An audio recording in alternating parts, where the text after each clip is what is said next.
They've got Lewis Askey for today. That's not a bad bet, Brian. Yeah, I've marked him down.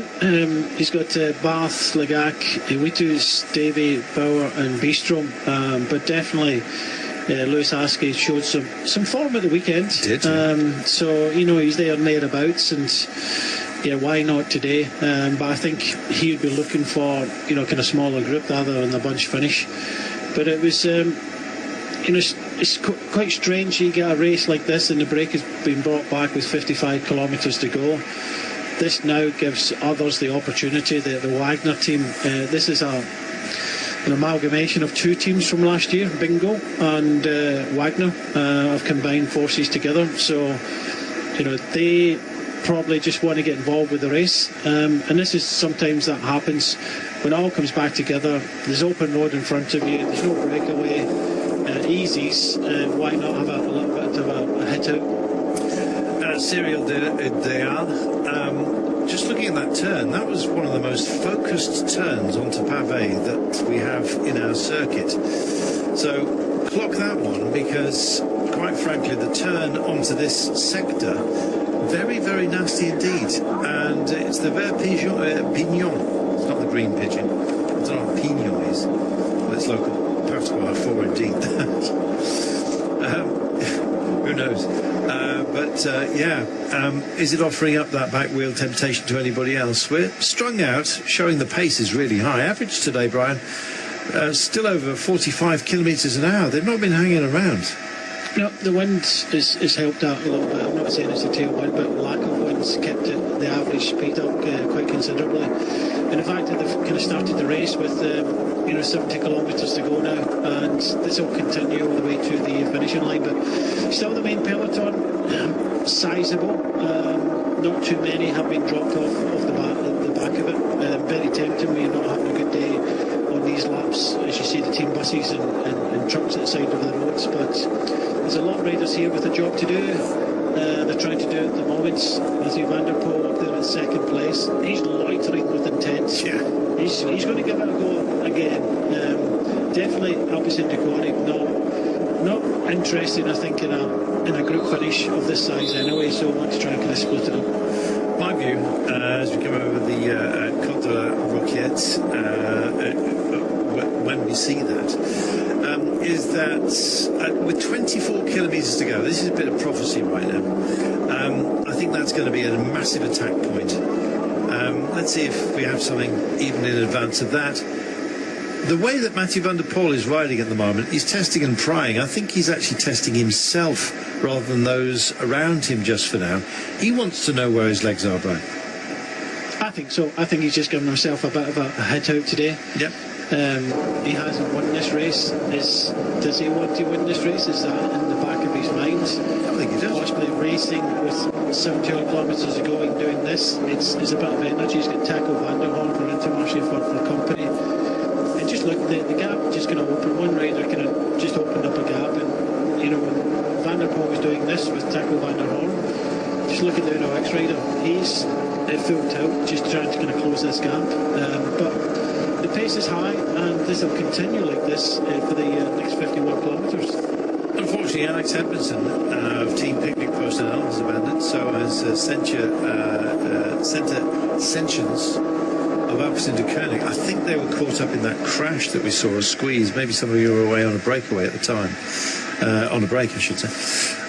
Away from the action. 50.6 kilometres. That's a shame. I hope they're all right. Alex Edmondson was one of those that found himself on the deck. Mathieu van der Poel just continues to probe here.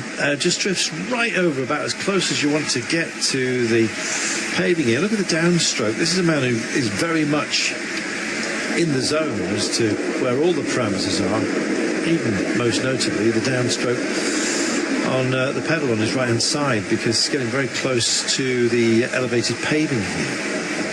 Well, Van der Horn goes with him from Intermarché Wanty, and as you can see, look at the panic behind. Every time Van der Poel moves, Brian, everyone else stirs. They do. It was in fact the Total Energies rider that just couldn't hold the wheel. But small gap at the front here. I don't think it will come too much. I don't think it's the right combination, and it has to be for a group this size to combine with each other. But good to see Taco van der Horn at the pointy parts of this race after his difficulties throughout the majority of last year. Well, picking it up, and so are others just rolling over and rolling through. Beadle Trek as well want to be very much involved, and it's starting to split up here. And I think this is almost by design for those who are in the peloton. Certainly for the sprinters, they'd like a non-effective breakaway to go off and up the roads. Christian van der Aes. Don't forget they've lost Alex Edmondson. Pavel Bittner would be the man for the Picnic Boys, but a few riders just tagged off the back here, Brian, and this is never good time. These will happen with a few riders just kind of getting dropped in these kind of technical sections. Some of these riders in the kind of development teams or smaller teams, others have already done their job already today, because to do your job in these Belgian races for your kind of team leader, you have to expend a little bit by keeping them towards the front and moving them up all the time, or riding in the wind. You don't often get to see that, but to look after a leader when it comes to your job is to look after that leader maybe for the first 150 k's and get them into the last 50 k's, and others will take up the reins. So there's a lot of that happening that you don't really kind of see in races. 48.4 kilometres to go. They're on the radio. Is this worth it? What's happening behind? Saying, stick at it. Sending a team up right now. Nobody wants to take it on, Brian, because the fear is that there's so much strength here. Any move you make is likely to diminish you, and you're going to need everything you've got for the last lap. I can't wait for this. It's actually going to be really hairy, and the last lap, don't forget, the start of it comes in 20 k's time. It's a difficult one because the speed is so high, the conditions are good, very little wind. Most of the speed is coming from the riders just trying to kind of stay as close to the front as possible. There's some teams in here just wanting to keep it together and not go on the attack. But we've seen Mathieu van der Poel go on the attack twice, and as everybody knows, he's a strong rider. Maybe not in tip-top condition at the moment, but when he races hard, and even he never made much of an impression. So it's just a big peloton, and it would take a lot for it to snap. Beautiful picture here. Looking at the wind farm, it's just starting to get a little bit animated. They always post those when there's plenty of wind, for obvious reasons. No good operating those in a vacuum. Well, at the moment, that's what we've got here, isn't it? Vacuum packed. And Arnaud Delis, who got himself caught out with that last move on the entree into that flattish sort of clinker section, is now up towards the front, and in fact, with his nose further up the road than anybody else momentarily. Has a look around, wants to see where his teammates are. Sees Tim de Klerk, the tractor, centre of proceedings. Working for Tim von Teutenberg, by the way, who was in a decent position. And somebody else, actually, Tintel, who can really turn a pedal or two in a reduced sprint. We don't have the top draw sprinters here, but we've got some pretty handy ones, Brian, nonetheless, haven't we? We do. We have quite a lot of riders that think they can win. I'm interested to see how Arne Marit goes for Intermarché. They're getting involved like they always do. When you've got a good sprinter like that, I think he was just kind of blocked in the barriers in Kuhn versus Kuhn on the right hand side. He had the speed coming up, probably just kind of mistimed it a little bit. But again, it's another opportunity today for them. But they're getting involved with the attacks at the front of the peloton as well. Arkea B&B have got Mizzato and Beermans. You've got so many. De Heers, who was involved with that crash. Kielich for Alpecin. You've got Cantor for the team of SDS Astana. He was second in Almeria. Bittner, you've mentioned Casper Van Uden for Picnic. Bruto Messo. There's so many good sprinters. Blickera for Uno X. Dujardin and Janier. For Total Energies, Delis, you've mentioned Paul Manier, I think is the favourite. Teutenberg, Kubis, Hofstetter, who had a good podium for Israel Premier Tech. So there's so many good sprinters here, and I think all of them believe that they get to this finish that they're in with a chance. off step, I want to see how he goes again, whether he can kind of repeat the feat from a very good opening weekend. Oh, well held. Just gone. I'm sure we'll be seeing that again in replay. It can be a nightmare racing like this. It's great entertainment for us, of course, because there's so many nerves about. Check this. Next section of Paddy, the Chasse de la Motte, very, very short, only 275 metres in length. They're clear of it before you know it. Longest sector, incidentally, 1,400 metres of pavé, and that's the Verpignan that we'll be hitting with 24 kilometres to go. And the lead into that, a bit like this, bit of a squeeze. Look how rough that surface is. These were the roads of old, Brian, designed to give purchase to cart horses like myself. Yep, indeed. And they had to be tough roads. But Tackle Van der Horn, again, having a bit of a kind of push at the front. That's where we saw a crash the last time we were around this circuit. You can see a few of the team have camped out here because they believe that could be a kind of crucial part of one of their team needs, a wheel, and they're there to service them. So they recognised that was quite a kind of rough sector of cobblestones, and if you get a puncture, then they wanted to be there on hand. Dealt with Jonquier, it means that the Côte de Roquette is coming up next. It's only 600 metres long. Here's the loop of Onzier. I don't know why the wolf was indeed so famous, but there you are. There's a rendition of it in wicker. I wonder if they burn it every year. Don't take that as an idea, kids. It was a fine sculpture. Here's Henrik Pedersen, just getting himself back in. Gosh, he's a certain bluey white, isn't he? It looks like he's been spent the winter in a box. There we are. He'll tan up like a good one, I'm sure, later on. This is a man, by the way, who's speaking, who is equally as white. Unlike the rather swarthy Brian Smith, who, despite what you might think of the Celts, is exactly the opposite. He's the exception that proves the rule, and quite often looks like he comes from the subcontinent. You carry a tan well, Brian. It's good on you. I don't know how you could do it. I don't know where you found that in your gene pool, but anyway, obviously a rogue centurion years ago. 43.5 kilometres from home. I'm only jealous, likewise, of the steel helmet that he wears with such pride. Here we are. As you can see, the farm vehicles have done their job with the sugar beets, which has been dragged out. That will be mulched up and turned into Ishkibaha, water of life, eau de vie, in these parts. And we're chattering again, aren't we? Look at this. Rough stuff, Brian. It's a plenty. Yes, this downhill section kind of goes to the left, goes to the right, and then goes up again. So this was always slippy when it was wet, but luckily good conditions today. But Soudal Quick Step will come towards the front.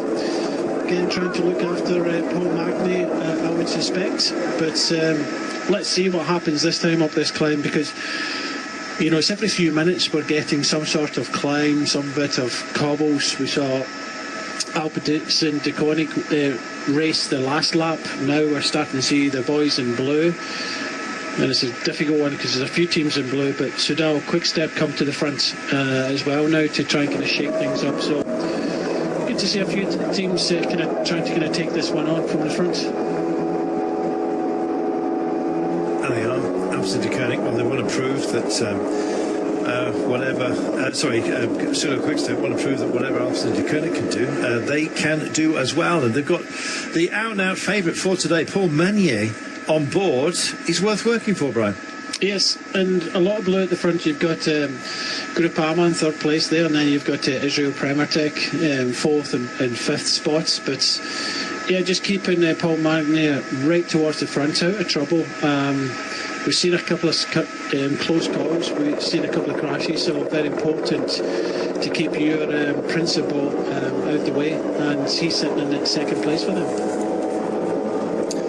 42 k's to go, and arm warmers are coming off.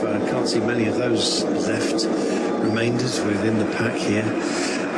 Interesting, there are still some very long sleeves on display. Sven Erik Bistrom at the back here. You'd have thought that being a Viking, he probably would have eschewed those, but not many leg warmers out here. Varenskjold, by the way, rode in with leg warmers, and apparently it was because he hadn't shaved his legs, and he felt a bit. He didn't want to go hairy-legged all the way to the line. Well, it was a late call-up, wasn't it? Yeah, that's true. Hadn't had time to shave. Fancy doing that, Brian, and then getting the gift. Meanwhile, this man, very unprofessional. You have to be prepared. And then again, previous Roglic rode with shaved legs at the start of the year as well. With unshaved legs, you mean? With unshaved legs, sorry, yes. Yeah. Yes. They're all copying Graham Brie. There we are. If you want to get the real most aero, then just shave the front of your legs and leave the hair on the back. It helps with the dissipation of air molecules, so you cut through the air much quicker. I haven't seen anyone do it yet. It's not a good look. It's like leg mullets. Works on a time trial bike. It's been proven. But yeah, it's not a good look. Which is why nobody does it. 41 k's from home. Brian, but that's something that makes me laugh a little bit about leg warmers. You're going about sock length and putting tape down the front of your shins. True enough, yeah. But they allow leg warmers in races, which could be exactly the same as what they're trying to do with socks and tape. Yeah, you'll have somebody showing up in a full bodysuit one day. Cipollini did that, and he was told to cut it. Because they didn't want any copying. This is Axel Hoons, who's gone off and up the road for Unibet. Titama Rocket. What is it, Titama Rocket? Yeah, I just remember Standard Fireworks. They were very disappointing. More of a foot than a bang. You know what I mean? There we are. Just turning in by a couple of these rather fetching ferments. I've got a great deal of warmth for this kind of architecture, really. Little Jean Marie there. That was usually built, a gentleman's house. It was built for the disengaged, disinherited second eldest son. It's all right, you're not getting the farm, but here, have a house. Do it like I'm back in it. Meanwhile, kicking on, Unibet, making us talk about them, and why not? 40 k's to go, passing by a little roach pond. Come here with your roach pole. You don't need a reel. No, you just dip in your bait, pull out your lunch.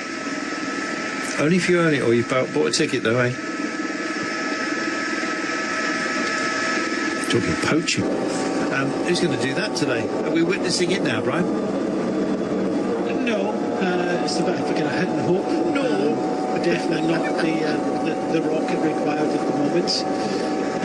But a small group detached off the front. I think that will come back together again. It's just normally we go down this road. It's kind of crosswind, and it kind of puts everybody in the gutter, and it starts to, when you've got up those kind of technical sections, a couple of hills, it does start to kind of struggle a little bit here when it's very, very open. But look at the riders that are here, and you've got Soudal, Quick Step involved here. You've got Alpes in Decon. Look at, he just pulled out the line there, so he's not willing to get involved here. Lotto at the front there, is that Brent Van Moor? I'm not too sure, but Taco Van der Horn definitely here. So there's some decent teams represented here. Not too sure if it is the best combination, and that's what you need. So you need the numbers and the combination, and if you don't have that, this break will have passengers. Grignard can't hold the wheel just yet. Van der Horn is indeed here in the frame. Lewis Husky is well marking it out, just having a drink now. He'll be an interesting character towards the end of today. Sam Gaze is the marker that's been sent to watch this for Alpes in Koenig. And they're almost accidentally off the front, busy taking in some fluids here as they take this corner. Not exactly full-on chat as far as the attack from behind is concerned, but how much of a worry is the fact that Aski's up the road here? Interesting. That's what he'll be wanting. I think I mentioned it before, he would prefer it to be up in a smaller group, but a few teams with good sprinters, but as I look at the peloton's still interested in trying to kind of bring this one back. But yeah, I can't see a group like this. It has to be perfect. It has to be perfect size, perfect combination, and straight away there. You just mentioned Alpecin de Koning with Gaze at the back there. He's just a passenger. Yeah, he is. Askey's not. He's working hard. I think this camera bike likes that corner. No, I don't think it does. Time. It does need to needs to get the Steadicam button pressed as well, so we can at least have a fair guess at who's up here. Tim Bonneville Gin has written in to say, thanks Tim, to say it's not a brand of rockets. Nothing to do with that. There we go. 13 seconds is what they've got at the moment, though. So they've lit the blue touch paper. Not too much of a display just yet. And here we go, panic stations for some others, and it's nice to see this vim and vigour that's being displayed. Total Energy have got several cards to play. They've tried to play a few of them, but is it twist or stick, Brian? Well, I don't think they know themselves. They're trying all options, and when you've got a sprinter in a team and you still get involved with the racing, it's good. It's getting lively out there. Cedric Bullens wants to push on a little bit here for Lotto. Gives that twist to the head as if to say, come on, let's do this. Van der Horn thinks, not sure. Lewis Askey being here has a look back, thinking, I can't believe that I've actually been allowed to go up the road. Axel Hoons is up here as well. Total passenger is Sam Gaze. He's just gazing at the back wheel of a few others, and I think this may well be the killing of it. It shows some ambitions, though, and Total Energies have been extremely lively. That's Gachinard, but yes, Thomas Gachinard. The name Gachinard featuring, of course, with the great Norm MacDonald in one of his best little sketchlets, vignettes. Bless him, no longer with us. Dujardin and Turgis would be their sprinters, but Emilien Janier, billed at the top of the day is really somebody to watch. And always watch out as well for Uno-X Mobility, and Stein Friedheim, if he was to get up the road, would be a worry. He's a big old block of a bloke, but has got a real turn of a pace. Doesn't mind a ramp either, and he's just leading this little chase on here. And I think this is just too much for some teams, and they're thinking, no, this is too much talent. There's a gap here, Brian. It's swelled to 20, and that's a reasonable fighting force up the road. You didn't think that this had a chance because of its composition? No, I don't. They've got a couple of passengers. Now, just definitely the passenger was the two riders from Soudal Quickstep and Alpecin de Koning, but they've started to ride now. So maybe that information has come from the team car to ride a little bit, put some of the other teams under a little bit more pressure, because there's a few teams that have missed out in this. So normally they would make a decision on their own, which they did. They didn't contribute that information back to the team cars, and now they've been told.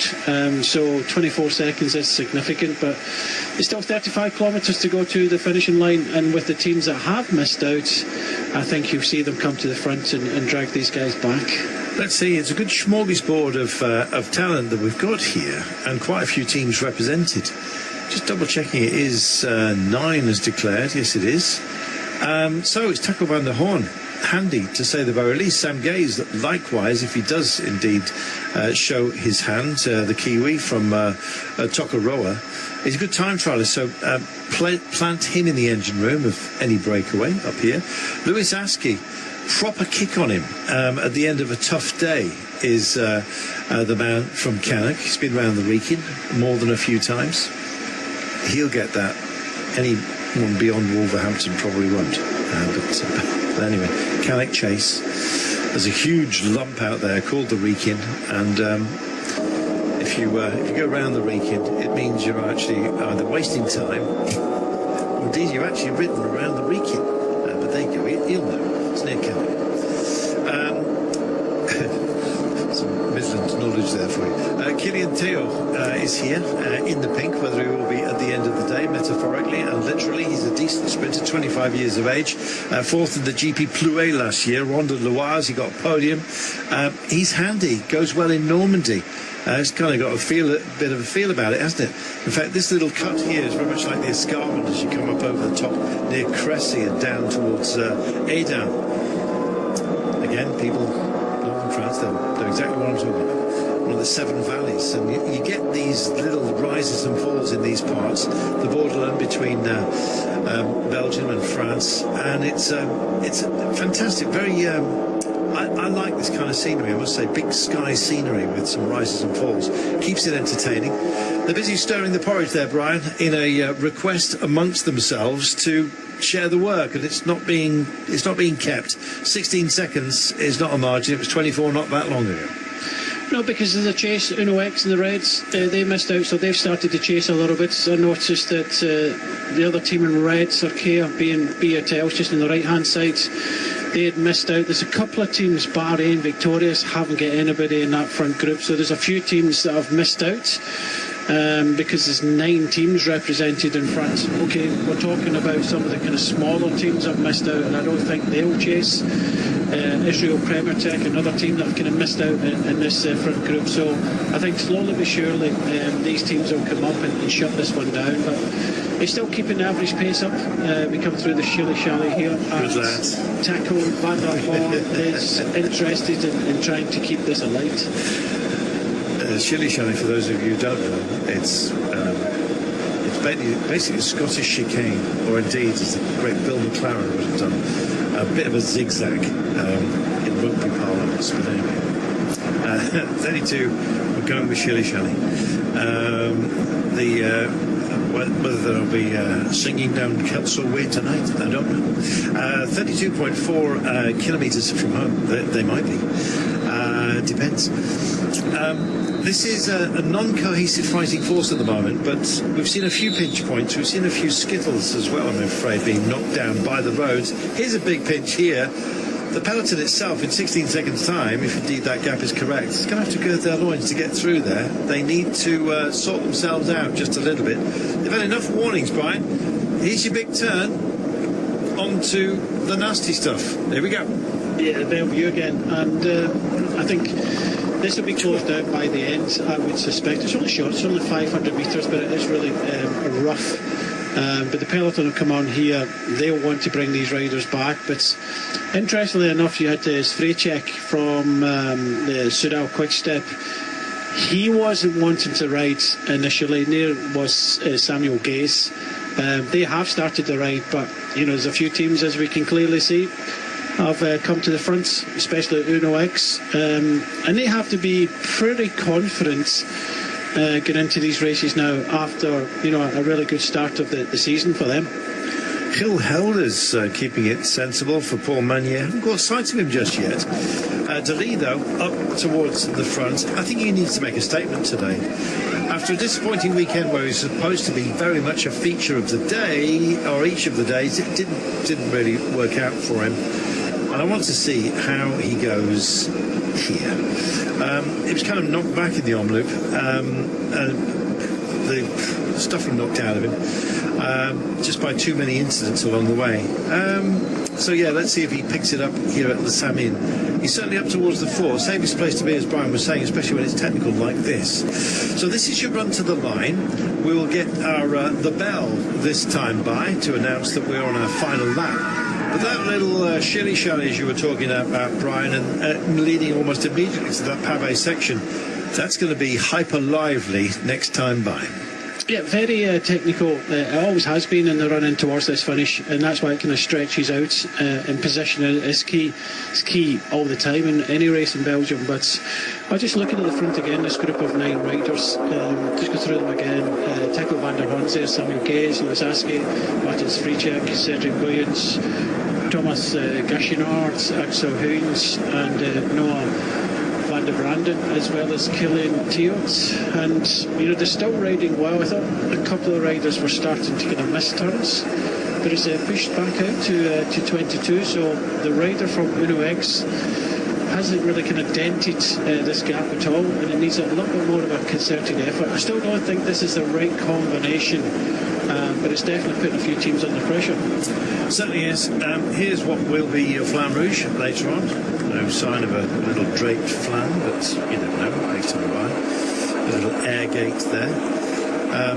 They don't do a full-on arch anymore because if the compressor fails, it generally tends to fall down and take out people like Adam Yates. So yes, they have these little indication of an arch. So if one of the little air compressors that are keeping them inflated fails, then at least everyone knows where it is for deeper on.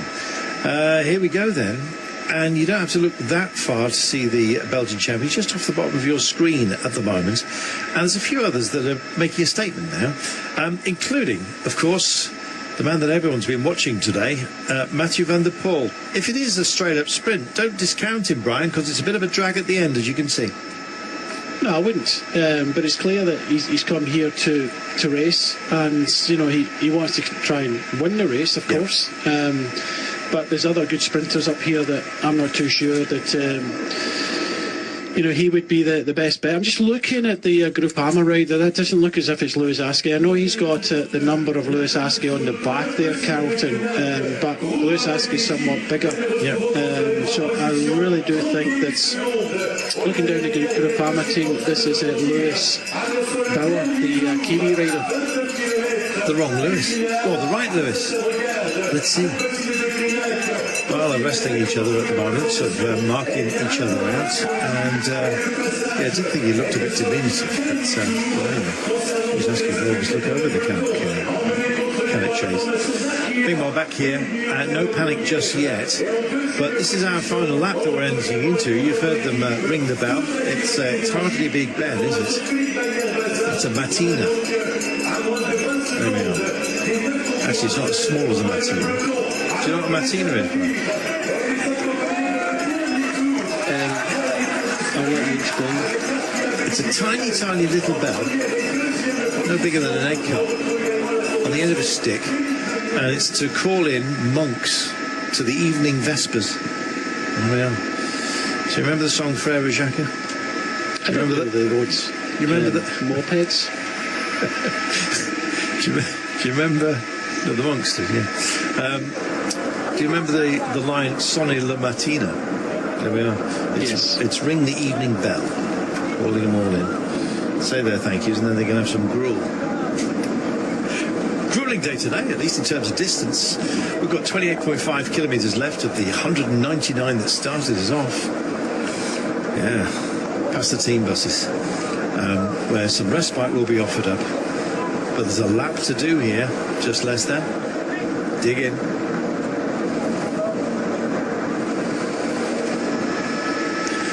Well, if you find yourself out of position, then best get yourself back in. This is Mauro Verwilt. In fact, he's rolled off the front. Thought we picked him up at the back. Verwilt wants a mention, and he's just got one. They've got Timothy Dupont. Long of tooth. Almost long of fang these days, isn't it? For Timothy Dupont. 25 seconds and holding.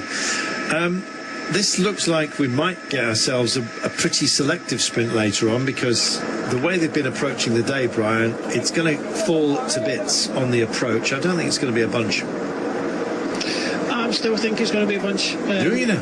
Yeah, I still do think. I think there's a few teams left in the peloton now that have kind of missed out here, so they're chasing. We will see some action from some of the other teams, but it's just too much kind of looking around, a little bit kind of soft tapping in this front group. They're not all totally committed to this one, and that's the worry. And the gap is coming down a little bit now with the effort from the teams behind. 18 seconds. Well, it's sort of holding station at the moment. It could be that there's some powerhouse here left. Lots of double checking over shoulders coming on at the moment. Yeah, just that is 52 in the start list is Lewis Askey, and it's come up on the screen, but this is definitely the young Kiwi Lewis Bauer. So they've had a bit of a change around, yeah. Askey is also very much clean shaven. I think, when it came to Movember, he looked like he'd drawn it on with an eye pencil. So he thought, no. I'm pretty much the same, to be honest. Lewis and his family, if you're listening in, from Cannock. That's where my wife was born. It's knowing about round the weekie. 27 kilometres from home. And that's a wide bit of pavement for people to play with. Let's hope they don't and interrupt the youngster with the flag. Still says Lewis Askey. It's correct as far as the start is concerned, but we reckon otherwise. I think they're doomed, Brian. Doomed? Yeah, I think so. 16 seconds. He's... Bauer is 63 kilos and Lewis Askey is 75, so definitely a bit of a size difference. Bit of a number masher. There you go. Lots of you are enjoying life here. Lewis Askey wreaking havoc, says Jeff. Mr. Moosey, thank you very much. Cringed so hard when I heard that. A lot of basic research. Tour de France, best teams ever getting their brand known here. Yes. Cringe when I heard the reference to rockets. I don't know. I want Standard Fireworks to come back into sponsorship. Department getting involved.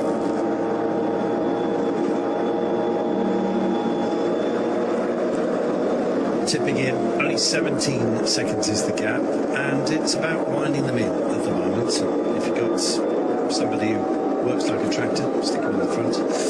Groupama just getting their noses into the action here, and is because of Lewis Askey a little bit later on. We believe it's Lewis Bauer who's up in the break, and that they've misnumbered themselves. They'll get a fine for that.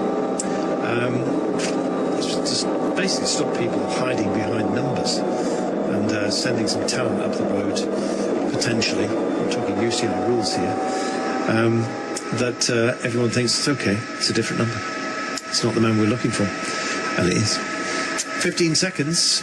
Again, this wide open countryside, and once again we remind you that look at the standing water at the side of the road. It is wetlands here, but very dry roads, and in fact we've almost been denied a bit of spectacle, haven't we, with some of our cobbled surfaces lying therein. And so it is that we punch on into the latter part of the day. Brian, prediction, who's going to win for you today?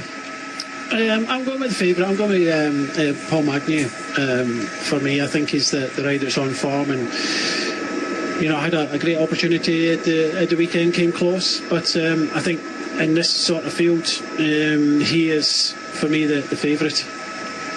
Do you know what? Just to welcome him here, I was going to go for Mathieu van der Poel, but I'm going to go for Total Energies, Emilien Janier, because he's quick. And they've been part of the units that have constantly marked out those around them. So I'm going to go for Emilien Janier, just to keep it separate for a team at Total Energies.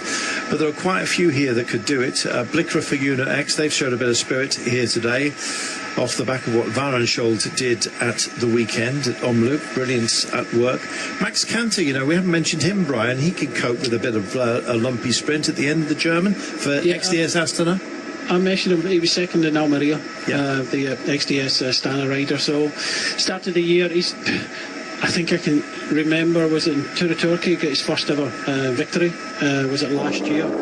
Never really kind of backed it up, but yeah, there's a lot of sprinters in here, and I think we said at the top of the programme, if you can stay safe, stay in the front part of the peloton. I think what Arnaud Delay did, not following Mathieu van der Poel, saving this energy, because I still believe this is going to come down to a sizable group sprint or bunch sprints. Well, the Vert Pigeon, it's at 800 metres. I don't know whether they've just chopped it down. It's supposed to be 1,400 metres. Let's wait and see if indeed that is the case. But this is part of their softening up. It's a long one, the longest piece of pavé, no matter what, that we are dealing with today. Obviously cut away from it just a little bit. Only 10 seconds back to the pack, and we're seeing a long reach out here from the peloton, and it's Uno X. This is ultimately, I think, for Blickra. They've got Henrik Pedersen as well, can turn the pace a little bit more than that. Stein Friedheim, Blickra should be their man. Looking back to try and catch a few of the principals, there is Freddie Stein Friedheim.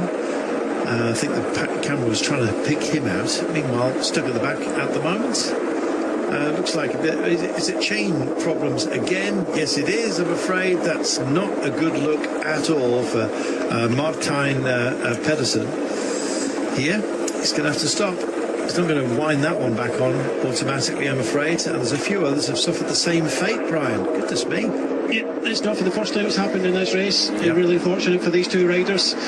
I did think of a little trick about riding, but they have come with a few of their kind of developing riders, and but they do still have the 6 riders that started. They got rider in the breakaway, of course, the Brit Sebastian Gringley, but Tim Twan Teutenberg showed some good form this year already, and that would be their go-to rider. Kubis as well, don't forget, for Unibet. Let's wait and see. We're looking at the front of the race at the moment, and it's kind of a reassembly, isn't it? Samyn is up there for Alpecin, just as a mark out. Mathieu van der Poel today, he looked very lively about 40 kilometres ago, and then he's kept it nice and quiet. A quiet van der Poel doesn't mean he's not going to go loud a little bit later on. A few others in a bit of trouble, I'm afraid. The Schottener is here. Stefan looking for a bike change. His bike not automatically on the side of the car. That's reserved for Arnaud de Lee. Kocheman as well.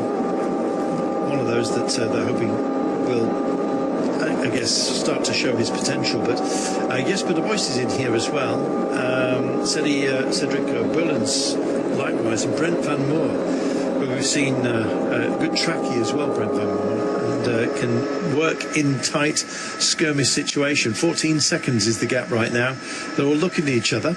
This has thinned down a bit, possibly because of some of the squeezes we've had out there, and De Lee is in a decent place. Why not him suddenly finding his legs, Brian? He had an unfortunate weekend, let's put it that way. I just think he's not quite there yet. Do you think that's bad luck? Do you think that's bad luck, or just exactly what you said? No, I just don't think he's got the good legs for the moment anyway. Just missing that little bit. I saw was it when he was racing a couple of weeks ago, he was just missing a little bit in sprint finishes, and I just think that after the weekend, of course, if there's a finish that suits him, this uphill finish will. But I think he's done the right thing. He's been there and thereabouts, kept himself out of trouble, and I think he'll be looked after by Jasper de Bus come the finish here. Of course, these riders still kind of hang out there. I've been really impressed over the last couple of years with Martins Friedcheck, the Soudal Quick Step rider in here. Podium both World Championships under 23. If you can remember, I think it was third in Glasgow, and second last year. So a very good rider, but the 9 riders, well, with only 13 seconds, they can see the peloton behind them in these kind of long straights now.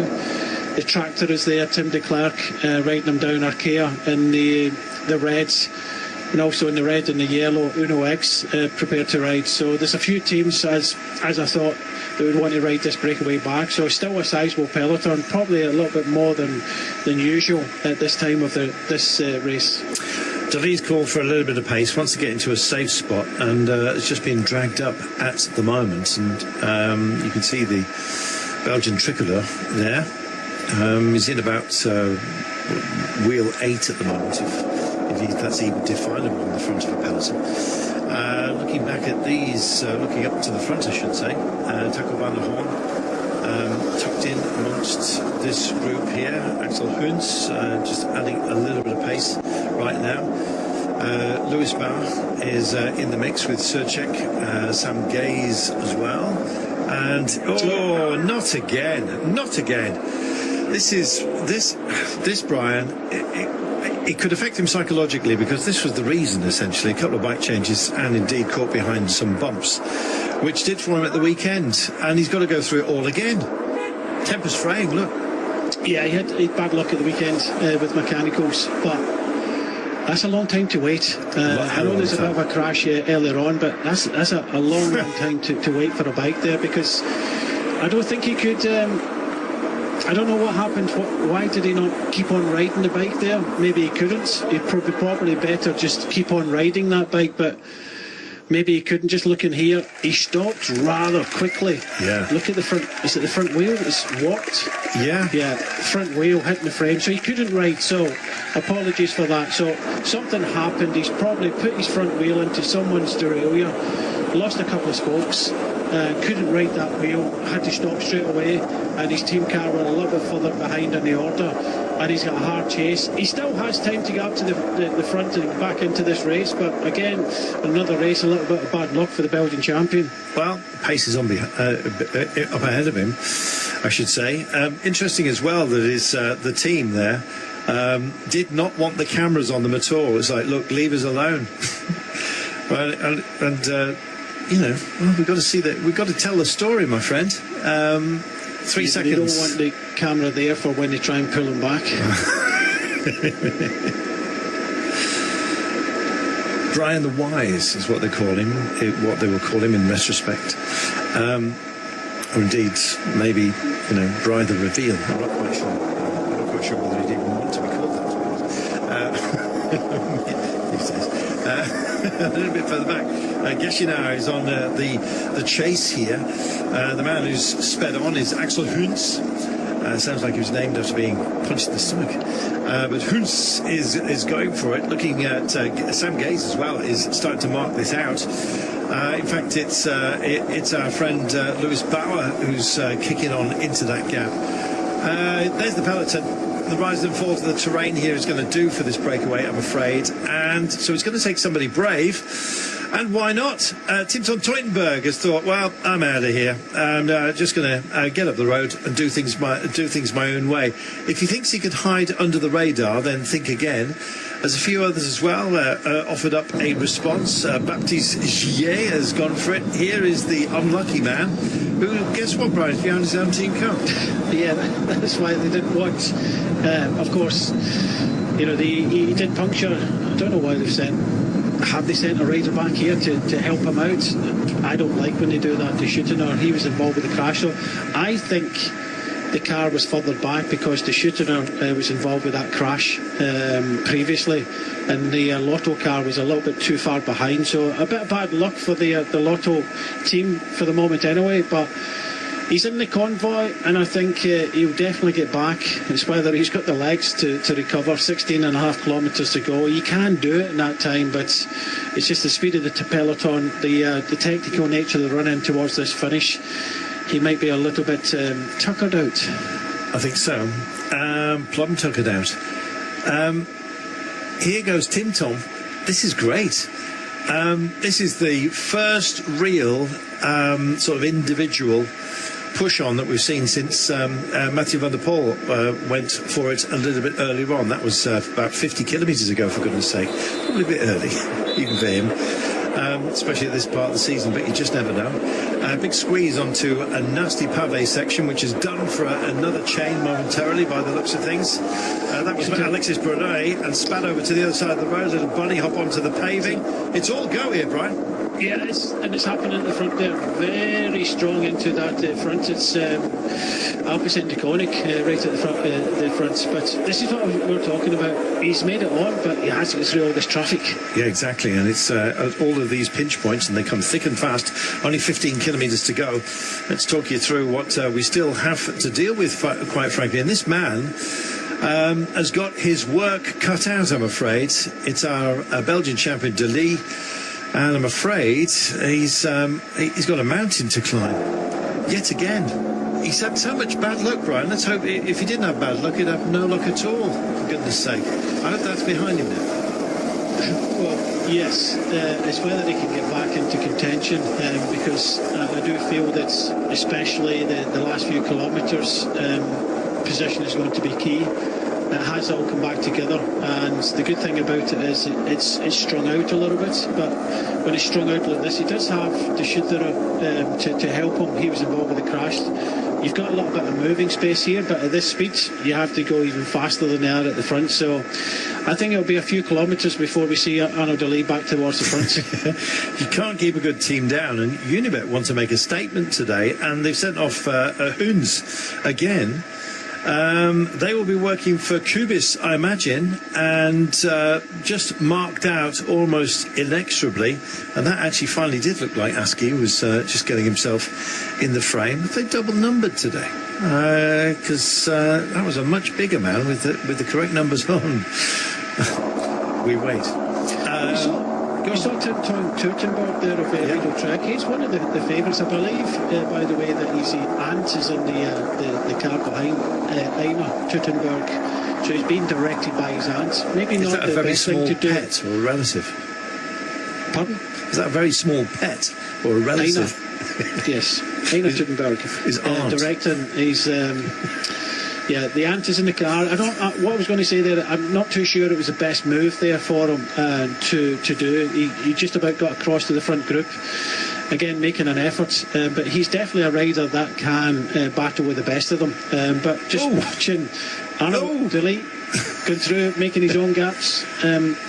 He doesn't have to panic, of course, because when he does this, he does risk a little bit as well of crashing. So just relax, it'll come. You've still got 14 kilometres to the finish. I know this is a technical part of the course, but I still believe that this is going to come down to a punch finish.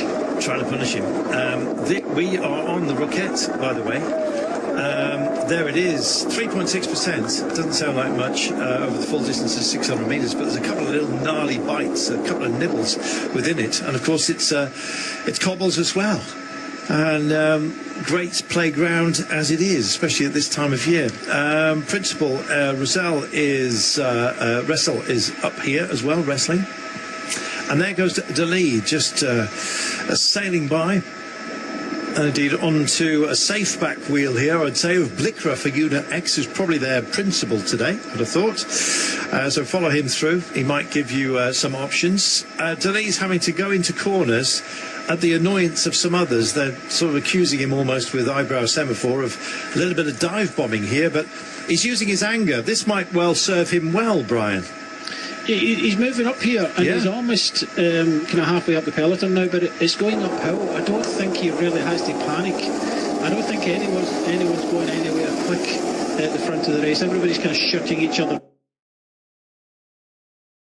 down, so he just has to be a bit canny like he was earlier on in this race when Van der Poel was going on the attack. Just move up as soon as we come off this section, as we head downwards towards the last kind of cobble section and then into town, into Dour and up that drive to the finish. You can possibly just see the way the terrain starts to fall away as we get beyond the sprouts here. I know. Brussels sprouts, who'd have thought they were being grown in this part of the world? There it is, about at a margin of 6 seconds. Some standing water on the chalk loam here. Unsurprising. Meanwhile, we still have a trio up front, but it's a modest margin. Now then, they'll come up over the top.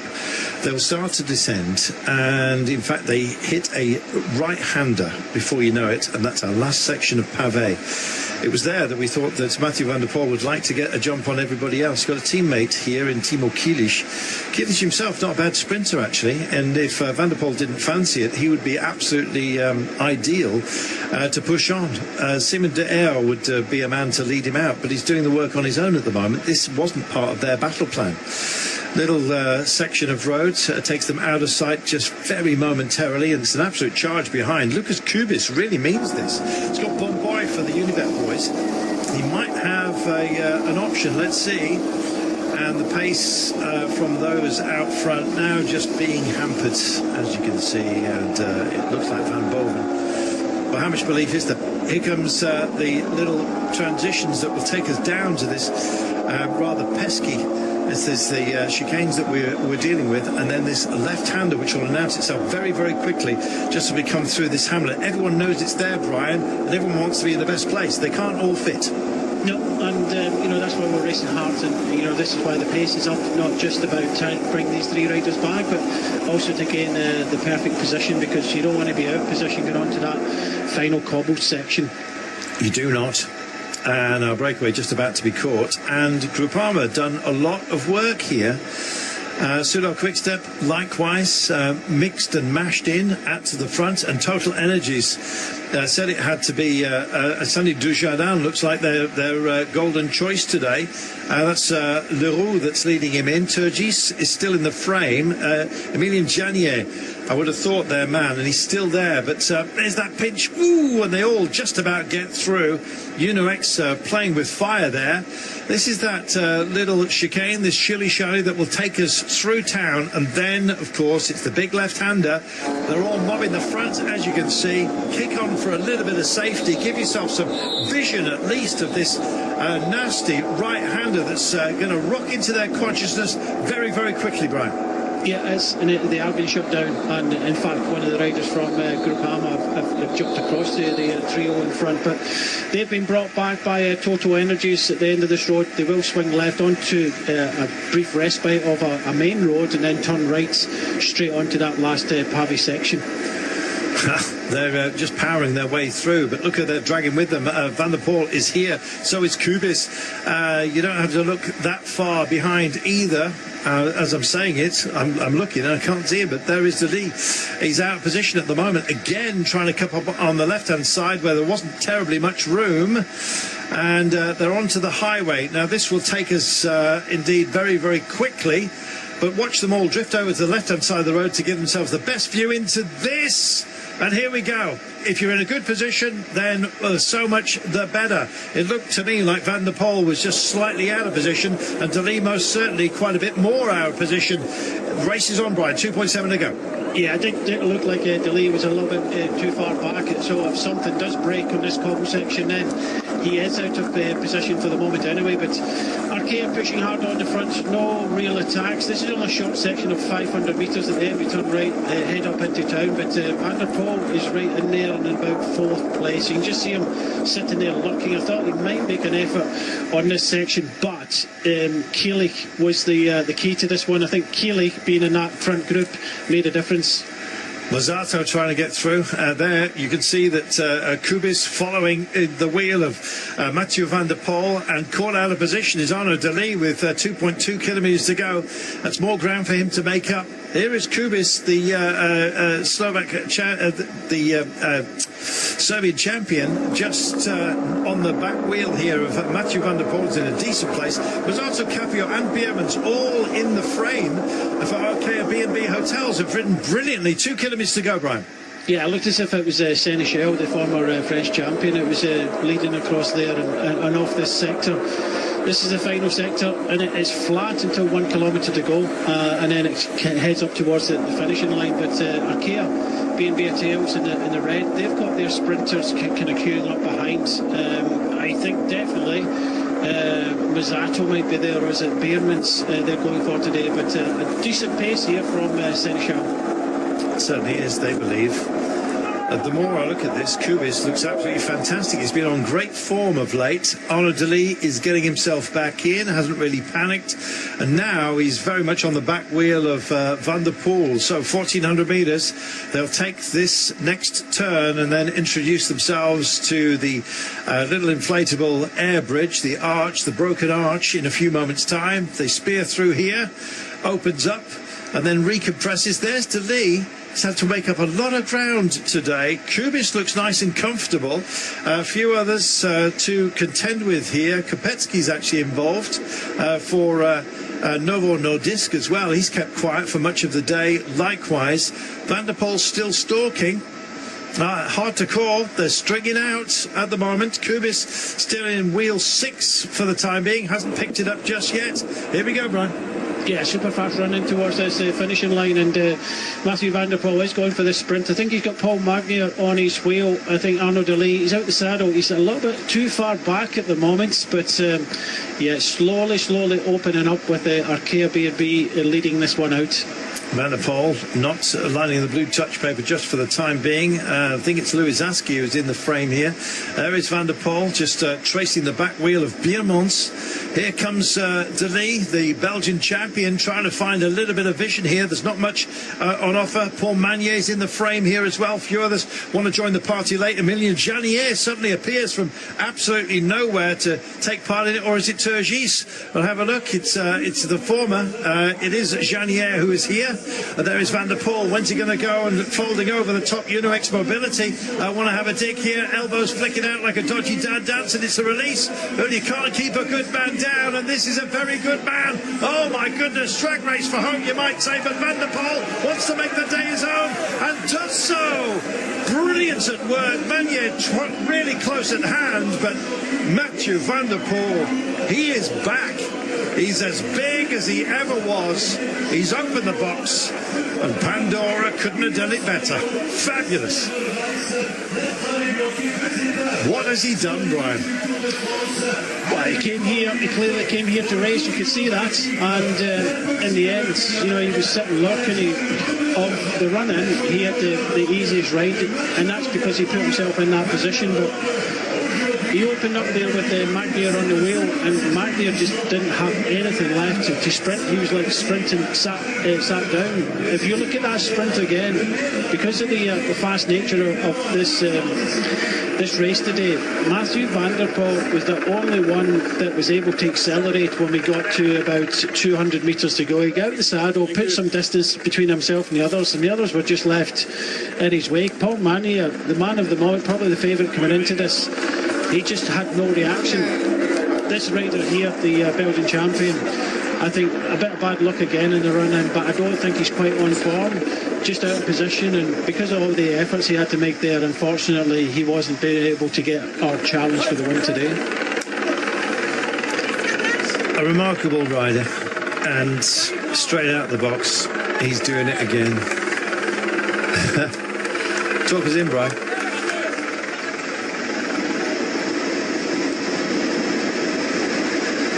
Well, it was Astana at the front there. I think it was Cantor that was there, but Mathieu Van der Poel, he didn't go, there's a lot of pushing and shoving, a lot of kind of elbows, shoulders, but he opens up here, 200 metres to go.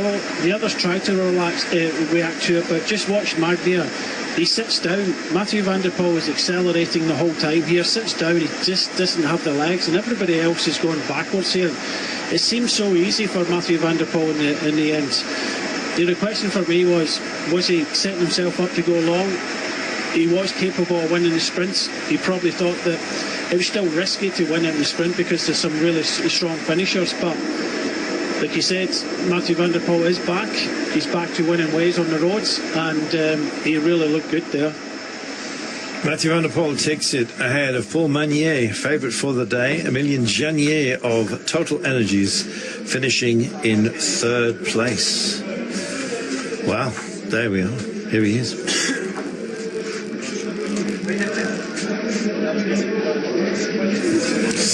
Mathieu Van der Poel, félicitations. C'est une très belle victoire pour votre première course. Oui, je suis très heureux. Pendant déjà la course, je sentais que j'avais vraiment des bonnes jambes, mais c'était un peu pas assez difficile pour faire une différence. Et je pense à 50 km de l'arrivée, j'allais viser le sprint. J'ai fait ça et j'avais encore les jambes à la fin pour faire un très bon sprint. Oui, viser le sprint, et pourtant il y avait des très bons sprinteurs aujourd'hui au départ. Oui, mais une arrivée comme ça, ça monte un peu, c'est difficile aussi les 5 dernières minutes, aussi avec les pavés encore. C'est très dur, et je sais que pour mon sprint, c'est bien, donc j'ai juste lancé mon sprint avec confiance et c'était assez pour gagner. Oui, le placement était bon parce qu'il y avait aussi des équipiers dans la course qui vous vont beaucoup. Oui, il y avait surtout Gaze qui était bien. Dans ce groupe, ça c'était quand même crucial, et aussi les autres équipiers m'ont bien tenu à l'avant toute la journée, donc ça s'est bien passé. Évidemment, je suis très heureux de gagner la première course. Last question in English, can you describe the way you win today? Yeah, I was feeling pretty strong already during the race, but it was not hard enough to make a difference. I felt also a lot of people watching me. So I think at 50k from the finish line, I said to my teammates I was going to save my legs for the sprint, because I knew, a finish like this is something I'm capable of winning. So that's what I did, and I'm very happy with this win.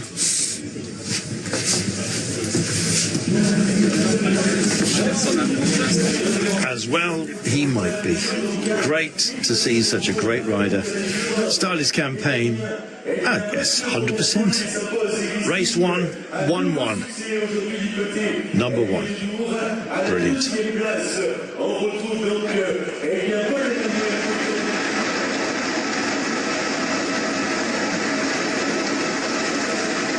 Thank you, Van der Poel.